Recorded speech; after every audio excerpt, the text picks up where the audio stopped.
فرمایا یزیدیو یہ وقت نماز کا ہے، کم سے کم حسین کو ایک سجدہ تو کر لینے دو۔ میرے حسین نے سجدے میں سر رکھا، ابھی پہلا سجدہ کیا تھا کہ اسی بیچ میں 10 یزیدی آئے، جیسی سجدے سے سر اٹھایا ہمت نہ ہو سکی واپس چلے گئے۔ پھر آخر میں شمر اللعین آیا، میرے حسین نے دوسرا سجدہ کیا، اس نے آ کے گردن پہ خنجر رکھا۔ اللہ اکبر، عجیب منظر تھا جس کو شہادت کے وقت میں بیٹی بھی دیکھ رہی تھی، حضرت زینب بھی فاطمہ ہوتی آج حسین کو تیاری کرا دیتی۔ اللہ اکبر، سیدہ زینب آگے بڑھی ہیں، اپنے بھائی حسین کو تیاری کرائی ہے۔ جب تیاری کے بعد جانے لگے ہیں، حضرت امام حسین آگے بڑھے، آپ نے بہن کی کلائیوں کو بوسہ دیا ہے۔ سیدہ زینب آگے بڑھی ہیں، آپ نے بھائی کے گلے کو بوسہ دیا ہے۔ آقا حسین کہتے ہیں زینب آج آپ نے خلاف دستور ہمارے گلے کو بوسہ دیا ہے، آج تک تو کبھی گلا نہیں چوما۔ آپ کہتی ہیں بھائی جان آپ نے بھی تو آج تک زینب کی کلائی نہیں چومی ہے، پھر آج کس لیے کلائی چومی ہے؟ جب اتنا سنتے ہیں آپ فرماتی ہیں بھائی حسین آپ بتائیے آپ نے زینب کی کلائی کیوں چومی ہے؟ فرماتے ہیں زینب مجھے معلوم ہے میری شہادت کے بعد تمہارے ہاتھوں میں ہتھکڑی پہنائی جائیں گی، کل ان کلائیوں کو چومنے کے لیے حسین موجود نہیں ہوگا، اس لیے آج پہلے چوم رہا ہوں۔ اس کلائی پر مصطفیٰ کے دین کے لیے نشان پڑیں گے رسیوں کے، آج میں زینب کی کلائی چوم رہا ہوں، مگر تم بھی تو بتاؤ تم نے حسین کا گلا اور سینہ کیوں چوما ہے؟ کہتے ہیں حسین کل جب تمہارا لاشا پڑا ہوگا اس وقت میں ان کے گھوڑے دوڑیں گے، اس وقت زینب قید کر لی جائے گی، اس لیے پہلے حسین آپ کے سینے کو چوم رہی ہوں۔ یہ کہہ کر کے آپ نے آقا حسین کو رخصت کیا ہے۔ میرے حسین سوار ہوئے گھوڑے پر، آپ نے مرتجز کو 11 مرتبہ کہا چل، لیکن گھوڑا ہے کہ چلنے کا نام نہیں لے رہا ہے۔ جب گھوڑا اپنی جگہ پر رکا رہا، آپ نے اب ذرا توجہ کیجئے، آپ نے اپنے گھوڑے سے کہا چلتا کیوں نہیں ہے؟ اس نے گھوڑے نے کیوں گردن اٹھائی، حسین کے خیمے کی طرف دیکھا اور دیکھ کے زبان حال سے کہتا ہے حسین میں حسینی ہوں یزیدی تو نہیں ہوں، دیکھ تو صحیح خیمے کی طرف۔ میرے حسین نے خیمے کی طرف دیکھا، حسین کی 7 سال کی شہزادی حضرت سکینہ خیمے کے سامنے کھڑی ہیں اور اشارہ کر کے کہتی ہیں بابا ذرا ایک بار آ جائیے، مجھے کچھ بات کرنی ہے۔ آقا حسین نے اتنا سنا اور دیکھنے کے بعد واپس پلٹے، حضرت سکینہ کے پاس آئے، بیٹی کیا بات ہے؟ اللہ اکبر، آج بندہ پردیس جایا کرتا ہے، اپنی بچی کو 1000 تسلی دے کے جاتا ہے، کتنے بہانے بنا کے جاتا ہے، لیکن کبھی کبھی بچے پھر بھی سامنے آ جاتے ہیں تو آنسو نکل آیا کرتے ہیں۔ اگر بہنیں بھائیوں کے رستے میں آ جاتی ہیں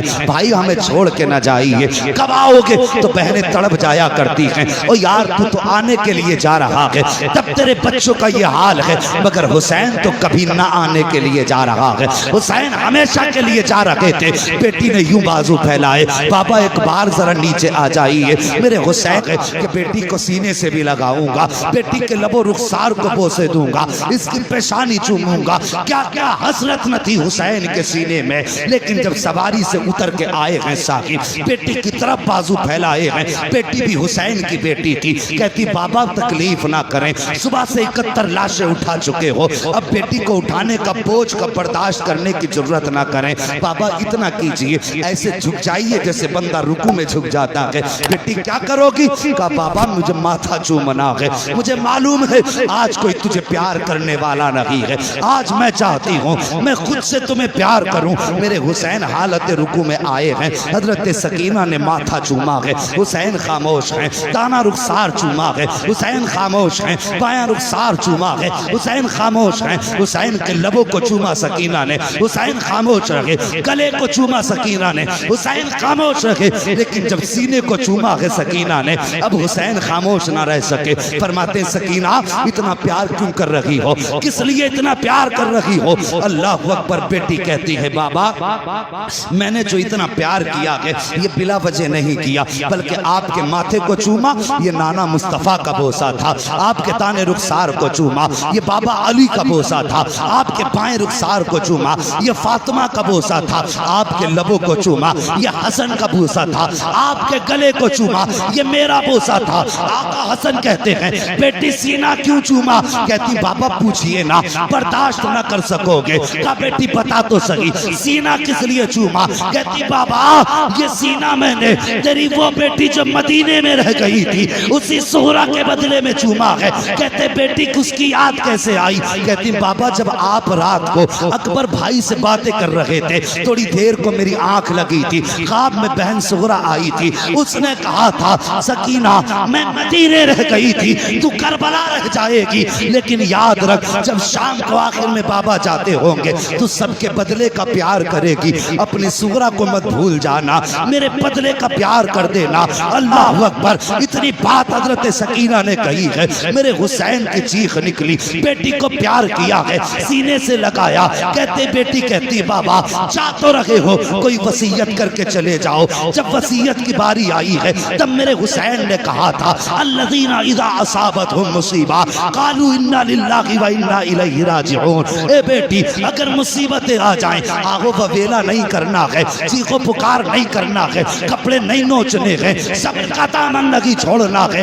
اے بیٹی ہمیشہ رب کی رضا پہ راضی رہنا ہے۔ اس کے بعد کہا زینب ذرا قریب آ جاؤ۔ حضرت زینب قریب آئی ہے۔ بھائی کیا بات ہے؟ آپ نے حضرت سکینہ کو اٹھایا، کہا زینب یہ میرے گلے کا تعویذ ہے، آج تک یہ میرے بغیر نہیں سو پائی ہے، آج کی شام سکینہ کی زندگی کی ایسی شام ہوگی پہلی جو باپ کے بغیر گزرے گی۔ اے میری زینب میری سکینہ کو رونے مت دینا، اسے میری یاد آئے تو تسلی دے دینا۔ اللہ اکبر! بڑا درد ہوتا ہے ان آوازوں میں جو یتیموں کی آوازیں باپ کی جدائی میں نکلا کرتی ہیں، جب یتیم کسی کو یاد کر کے روتے ہیں۔ کہا زینب میری بیٹی کو رونے مت دینا۔ اس کے بعد میرے حسین سوار ہوئے گھوڑے پر، جب چلنے لگے ہیں اللہ اکبر چلے نہ گھوڑے پہ بیٹھ کر کے آپ نے خیمے سے باہر قدم نکالا ہے، حد پار کی ہے، یاد آئی حسین ایک بار مڑ کے مدینہ تو دیکھ لے۔ اللہ اکبر! یہ سوچا سواری رک گئی، مڑ کے مدینہ دیکھا، نانا کے شہر کی یاد آئی، سغرا کی یاد آئی، دور سے گرد اڑتی نظر آئی ہے۔ جب غبار اڑتا نظر آیا ہے آپ کا سواری ٹھہر گئی، آپ نے دیکھا کوئی آ رہا ہے، خیال آیا کہیں آنے والا ہمارے مدینے سے تو نہیں آ رہا ہے۔ صاحب اگر کوئی پردیس میں ہوتا ہے تو اسے اپنے دیش کے لوگ پیارے لگتے ہیں، اپنے ملک کی مٹی بھی پیاری لگتی ہے۔ ہمارے جوان کتنے سعودی جاتے ہیں، اگر ہندوستان کا کوئی مل جائے ایسا لگتا ہے سگا بھائی مل گیا ہے، اگر کوئی دوسرے ضلع میں ہو اپنے ضلع کا مل جائے تب بھی سگا لگتا ہے، اگر اپنے ضلع کے اندر اپنے گاؤں کا مل جائے تو ہمدردیاں بیدار ہو جاتی ہیں۔ میرے حسین کو رہ رہ کے مدینہ یاد آ رہا ہے۔ جب غبار اڑتا نظر آیا کوئی سوار دکھائی دیا، خیال آیا شاید یہ مصطفیٰ کے مدینے سے آ رہا ہوگا۔ اللہ اکبر! دل تھام کے سننا ذرا پیارے، جب سوار قریب آیا ہے میرے حسین کے قریب سوار آیا، آنے کے بعد ڈائریکٹ وہ حسین کے خیموں کی طرف گیا، اہل بیت کے خیموں میں گیا لیکن خیموں میں کوئی نہ ملا۔ اس کے بعد مقتل کی طرف گیا جہاں پہ لاشیں رکھی ہوئی